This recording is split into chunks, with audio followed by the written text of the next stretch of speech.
Selamat pagi, untuk kelas biokimia hari ini kita akan membahas mengenai biosintesis dari protein. Ya, kalau di um, pembahasan metabolisme sebelumnya kita sudah membahas mengenai katabolisme dari protein atau disebut juga katabolisme dari senyawa nitrogen. Saya akan tampilkan sedikit ya untuk mengingat kembali dan melihat hubungan antara anabolisme dan katabolisme di dalam senyawa, asam amino, dan protein.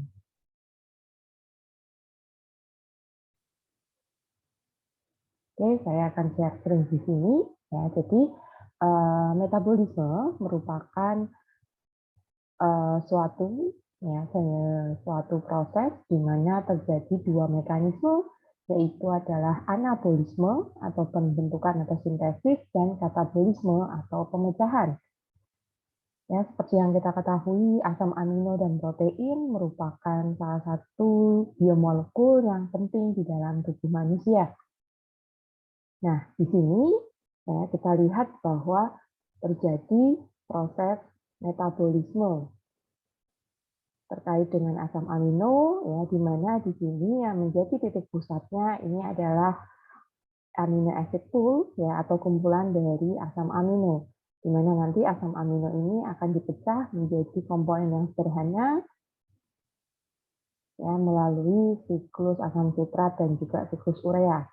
Nah, dalam proses anabolisme ya, atau sintesis, nah ini adalah proses sebaliknya, di mana asam amino di sini nanti akan dirubah ya, menjadi komponen protein atau yang disebut sebagai sintesis protein. Ya, jadi ini akan kita pelajari di dalam anabolisme atau biosintesis dari protein. Kita kembali ke slide.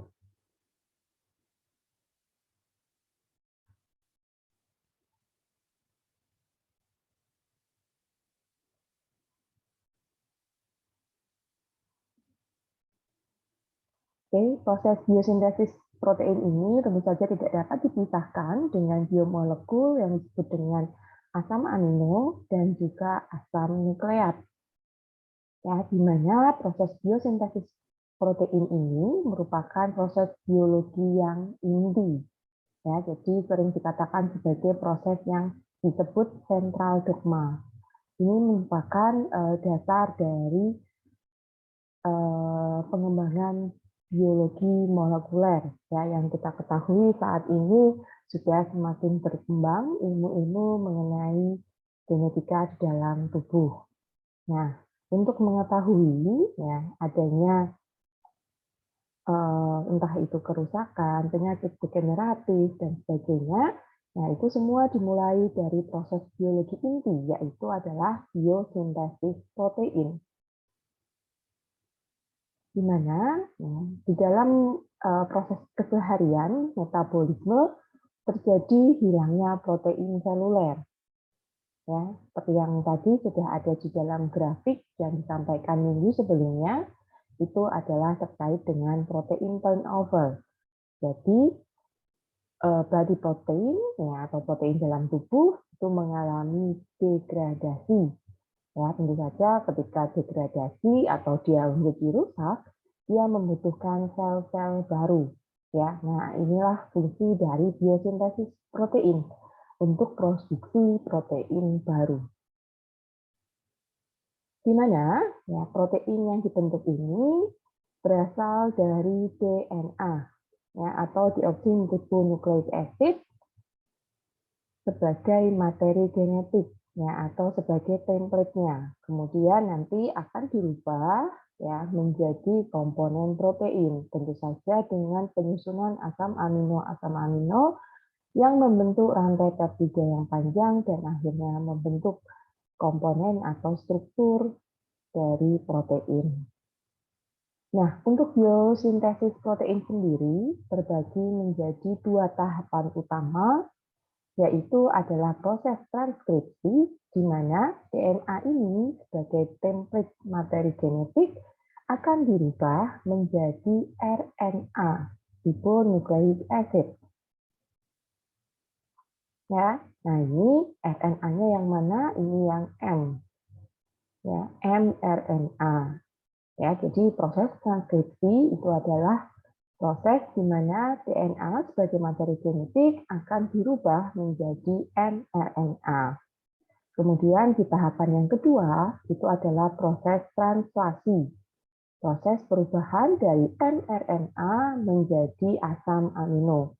Ya, dua tahapan utama ini yang akan kita pelajari dalam biosintesis protein yang disebut sebagai central dogma atau proses biologi inti.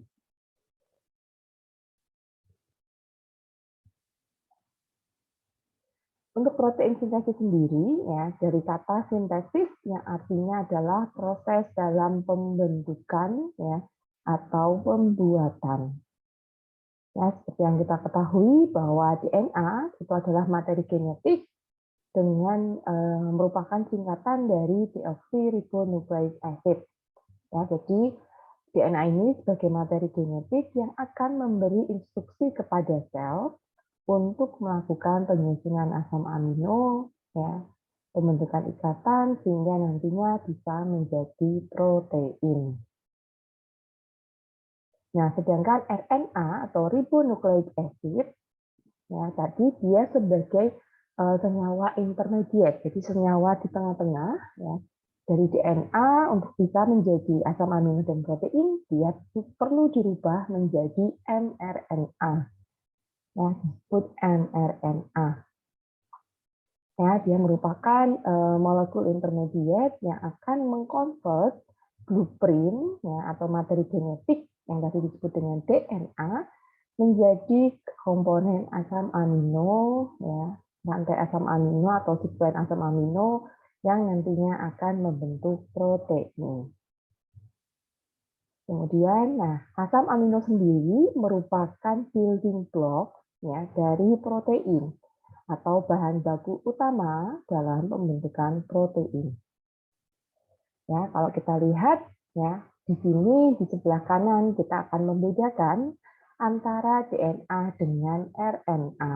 Ya, yang ini tentu saja sudah kita pelajari di dalam pembahasan mengenai biomolekul asam nukleat. Ya, jadi di sini kita bisa lihat bahwa komponen DNA ya, itu terdiri dari basa, purin dan pirimidin. Ya, di mana basa purin dan pirimidin itu adalah sitosin, guanin, adenin, dan timin. Di mana keduanya ini saling berpasangan,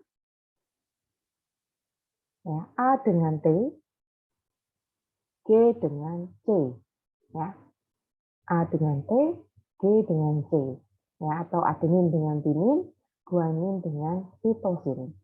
Nah, ketika pasangan ini, basa-basa ini dia berpasangan, maka dia dapat membentuk struktur yang disebut sebagai double helix seperti pada gambar di sini. Ya, lihat di sini ini adalah pasangan-pasangannya, di mana ini yang warnanya kuning adalah C atau sitosin, dan di sebelah kanan ini warnanya hijau adalah guanin. Ini timin ya berwarna pink dan berwarna orange ini adalah adenin. Ya, A berikatan dengan T, G berikatan dengan C. Ya, lalu akan membentuk struktur double helix. Di mana yang bagian dalam itu adalah pasangan basa, sedangkan yang menjadi struktur utama ya atau disebut sebagai backbone itu adalah gula fosfat. Ya, komponen gula fosfat yang menjadi rangka utama dalam double helix DNA. Sedangkan kalau RNA, ya, ribonucleic acid, dia hanya single strain saja, ya, atau satu pita saja, sehingga tidak ada ikatan antar basanya. Ya, jadi basa ini berdiri secara masing-masing. Ya, ada sitosin, guanin, adenin, dan yang membedakan dengan DNA itu adalah basa urasil. Ya, jadi kalau di DNA basanya adalah timin, Tapi kalau di RNA itu adalah urasil. Ya, jadi perlu dipahami ya, karena dalam pembentukan protein, penyusunan asam amino dibutuhkan ya, DNA sebagai materi genetik utama atau sebagai template. Ya, sehingga kita harus mengingat kembali bagaimana struktur dari DNA, sehingga nantinya ketika DNA ini akan berubah menjadi RNA dalam proses transkripsi, kemudian nanti adalah proses translasi. Nah, kita masuk ya. Nah, di sini digambarkan ya dalam sintesis protein terjadi proses ya. Yang pertama, DNA di dalam tubuh ya secara alami dia akan melakukan proses yang disebut sebagai replikasi. Ya, replikasi ini merupakan proses ya, dari DNA dari satu pita ya, double helix, kemudian dia memisah, kemudian dia akan membentuk pita masing-masing ya, sehingga jadi satu string ya, satu double helix, maka dia akan menambah menjadi dua double helix. Kemudian nanti ketika dua ini dia akan melakukan replikasi, maka dua double helix menjadi 4. Ya, seperti digambar ya di sini selalu ditandai dengan 5' ya. Di sini ada sentuhannya ya, di sini ada 5 dan di sini adalah 3. Jadi 5 ini adalah di bagian depan dan 3 di bagian belakang. Kalau untuk double helix sifatnya adalah antiparalel. Sehingga di nomor 3 dia ada di depan ya, berpasangan dengan yang 5. Kemudian yang sebaliknya 5 ini akan di belakang. Ya, jadi sebelumnya nanti seperti ini, nanti kemudian dia akan memisah ya 5' dengan 3', dia memisah, 3'-nya ke bawah, kemudian nanti dia akan berikatan dengan ya asam-asam amino ya yang membawa 3 kodon sesuai dengan pasangannya seperti ini. Yang akan terbentuk 2 pasang rantai DNA. Ya, itu adalah proses yang disebut dengan replikasi. Nah, kemudian untuk biosintesis protein, ya, dari satu rantai double helix DNA, ya, dia akan mengalami proses yang disebut dengan transkripsi, ya, di mana dari DNA dia akan dirubah menjadi RNA. Ya, kita lihat di sini, ya, ini A akan berikatan dengan T, ya. Nah, tetapi A di sini dia ketika dia menjadi RNA, dia akan dirubah bukan menjadi T karena RNA tidak punya basa tinin, tetapi urasil. Ya, sehingga ini rantainya menjadi UUU. Ya, kenapa ini 3? Nah, ini adalah basa, ya, 3 basa yang disebut sebagai kodon. Ya, nanti kita akan pelajari selanjutnya. Ya, di mana untuk masing-masing 3 basa ini nantinya akan ditranslasi ya menjadi asam-asam amino. Ya, jadi setiap asam amino dia punya bahasa kodonnya masing-masing. Ya, tentu saja tidak satu kodon dengan satu asam amino, tetapi bisa jadi beberapa kodon mengkodekan ya satu asam amino. Ya, ketika melalui proses translasi maka akan terbentuk ya ikatan rantai dari asam amino yang membentuk protein. Nah, ini kita bahas satu persatu. Tahap yang pertama ya, itu adalah transkripsi, di mana transkripsi ini adalah proses pembuatan dari RNA ya, yang berasal dari senyawa double helix DNA. Lokasinya kalau di eukariot itu terjadi di nukleus, sedangkan kalau untuk prokariot dia terjadi di sitoplasma. Yang pertama, ya, ada enzim untuk proses pemanjangan dari RNA yang disebut dengan RNA polimerase. Ya, untuk mempermudah kan tadi mengubah DNA menjadi RNA, ya, sehingga dibutuhkan RNA polimerase, enzim untuk perpanjangan dari RNA. Ya, jadi RNA polimerase ini mengikat pada gen, ya, terutama pada bagian promotor. Ya, gen di sini maksudnya adalah tadi senyawa DNA. Ya, di bagian promotor. Bagian promotor ini yang nantinya akan tadi ada 5', dia yang menentukan sebagai awal mula. Ya, kalau dalam kereta api yang panjang dia sebagai logo yang paling depan. Ya, sehingga ketika RNA polimerase datang, ya dia mengenali nih promotor gennya ini ada di mana, letak di mana dia akan menempel. Kemudian yang kedua, ya, dari DNA yang memiliki sifat double helix, tadi ya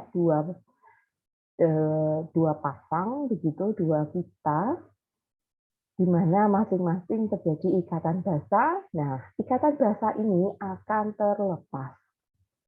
Ya, sehingga tuliskan di sini adalah the two DNA strands unwind and separate. Ya, jadi dua pita DNA ya, yang tadi berikatan dengan pasangan basanya, dia akan lepas ya, dan kemudian akan memisah. Ketika DNA itu sudah memisah, maka terjadi pelengkapan nukleotida ya, yang didasarkan dengan penambahan pasangan basa. Ya, misalnya tadi C dengan G, kemudian A dengan T, G dengan C, dan sebaliknya A dengan T. Hanya saja yang berubah adalah A akan berpasangan dengan urasil. Ya, ingat karena RNA dia tidak memiliki basa timin. Ya, tetapi dia memiliki basa urasil. Ya, bentuknya seperti ini. Dari double helix, ya, double helix DNA, kemudian ya, RNA polimerase dia mengenali di mana letak dari promotor, ya, kemudian dia menempel, ya, menempel. Nah, itu adalah lokasi di mana proses ya, transkripsi akan dilakukan. Oke, ketika dia menempel di sini, ya, maka tadi DNA dia akan melepas pasangan basanya ya seperti ini, unwind and separate. Jadi bentuk double helix yang melingkar seperti ini ya, bentuknya agak melingkar, dia akan rilis ya atau melepas, saling melepas ya, kemudian akan terpisah. Kemudian datanglah ya nukleotida sebagai pasangan basa dari template-nya.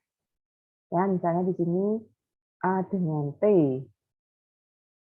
ya, U dengan A, C dengan G, C dengan G, A dengan T, dan sebagainya. Nah, bisa dilihat ya, yang di bagian bawah ini adalah DNA, sehingga masih memiliki asam amino T atau timin. Sedangkan yang di bagian atas ini adalah basa RNA, ya, sehingga tidak akan ada basa timin atau T. Ya, misalnya seperti ini. Ya, kalau di DNA, A ini akan berpasangan dengan timin, timin akan berpasangan dengan timin. Tetapi dalam proses transkripsi, ya, karena basa nukleotidanya itu adalah urasil, maka A ini akan berikatan dengan U. Ya, urasil. Nah, kemudian ini adalah tanda panah arah dari proses transkripsi.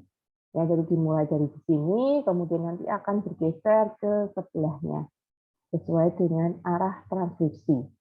Ya, jadi nanti ke sini dia akan melepas pasangan basanya menjadi terpisah. Ya, seperti ini akan terpisah.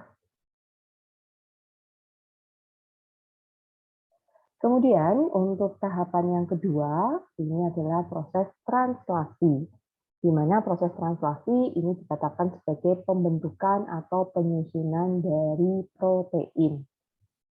Ya, dengan lokasi ini ada di sitoplasma. Yang pertama, ya, mRNA yang tadi sudah dibuat dalam proses transkripsi, dia akan meninggalkan nukleus atau inti sel, kemudian menuju ke sitoplasma. Ya, jadi mRNA yang tadi jadi bentuk di nukleus, maka dia akan keluar dari nukleus menuju ke sitoplasma. Nah, kemudian ada komponen RNA lagi yang disebut dengan tRNA. Ya, molekul tRNA ini dia berikatan dengan dua macam senyawa. Yang pertama itu adalah senyawa antikodon, dan yang kedua itu adalah spesifik dari asam amino. Ya, jadi nantinya tRNA ini dia akan datang ya ke ribosom, di mana ribosom itu adalah tempat penempelan mRNA yang telah dibuat tadi di nukleus. Ya, jadi mRNA dia dari nukleus, ya, dia keluar dari sel menuju ke sitoplasma, kemudian dia menempel pada komponen yang disebut dengan ribosom. Ya, kemudian nanti tRNA dia akan datang ya membawa komplementari antikodon, jadi pelengkapnya ya atau pasangan basanya, dan juga spesifik asam amino. Ya, sesuai dengan kode dari antikodon. Nah, kemudian asam amino yang sudah terbentuk, dia akan saling membentuk ikatan peptida antara asam amino. Baru kemudian ya, tRNA ini molekulnya akan pergi dan akan datang lagi ya tRNA dengan asam amino yang lain.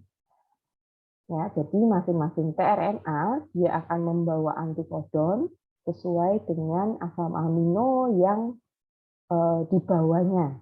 Ya.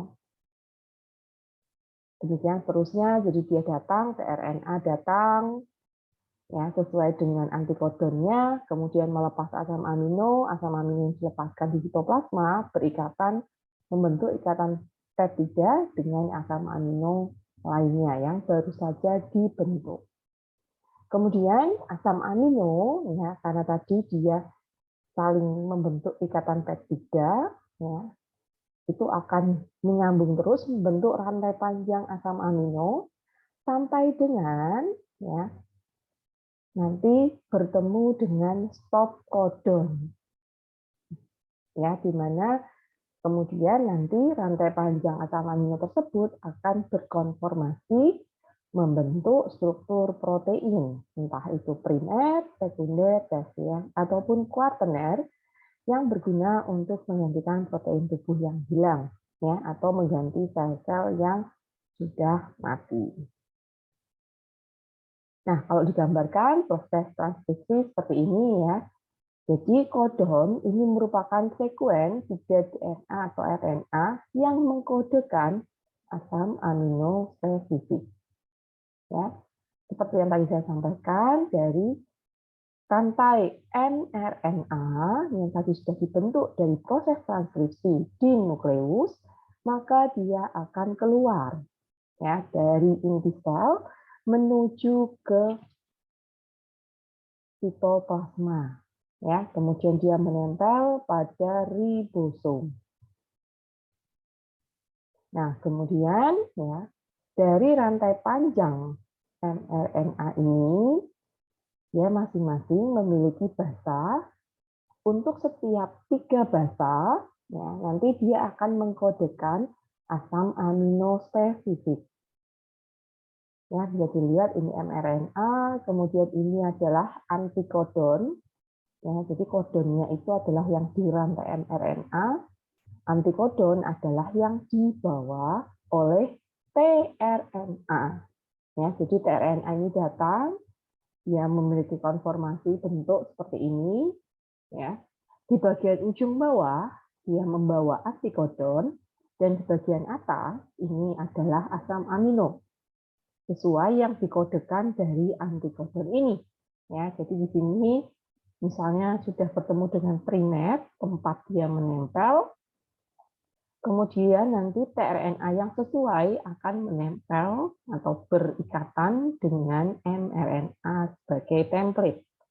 Ya, contohnya di sini C dengan G, G dengan C, U dengan A.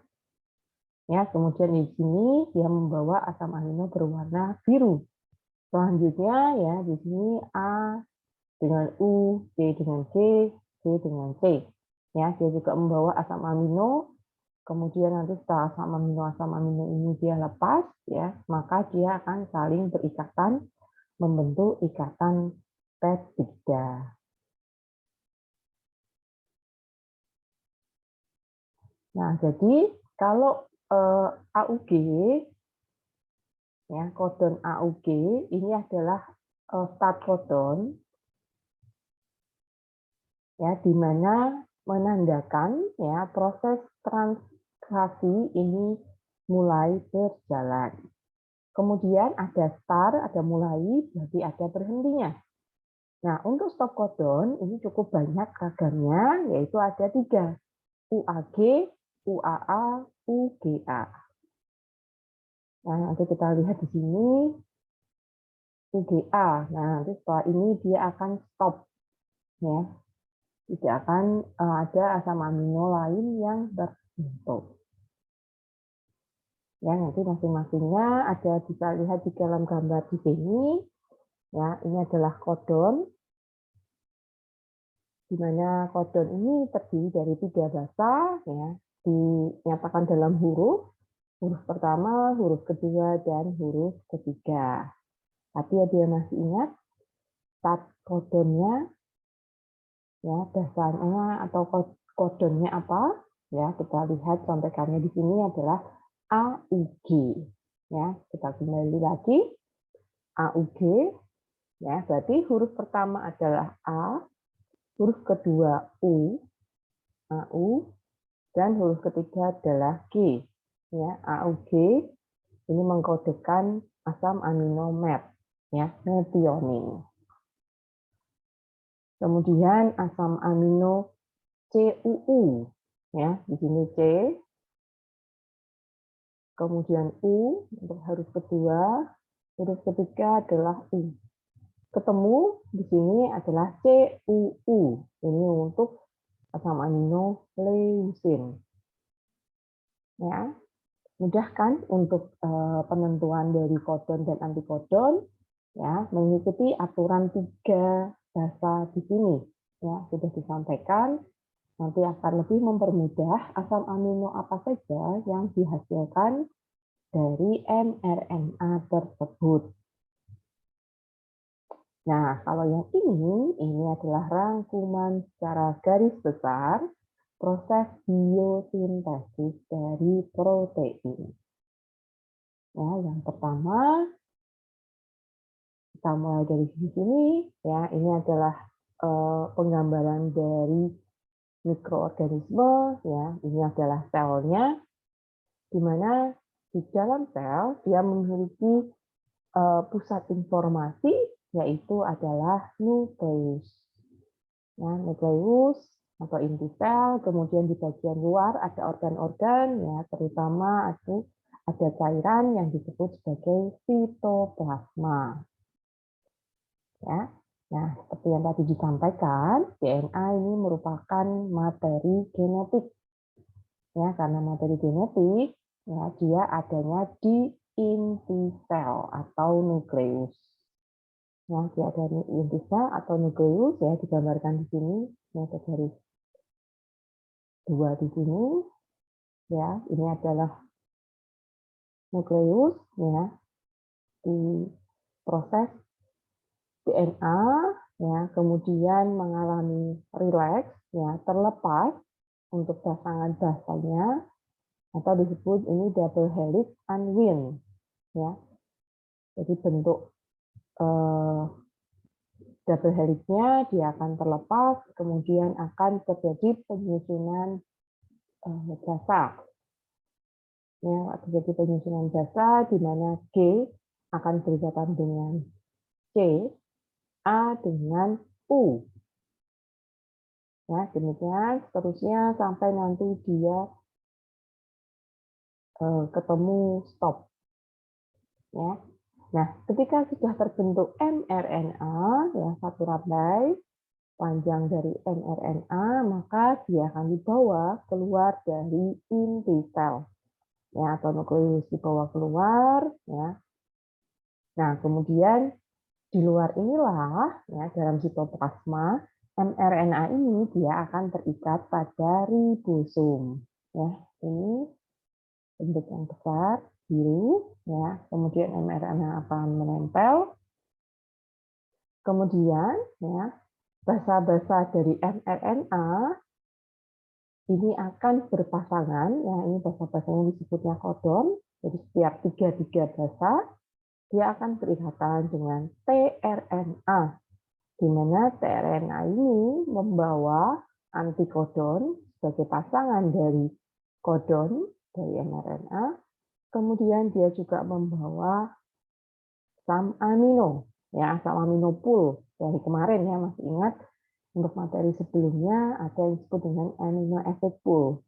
Jadi di mana semua produk hasil katabolisme atau pemecahan dari protein menjadi asam amino itu terkumpul.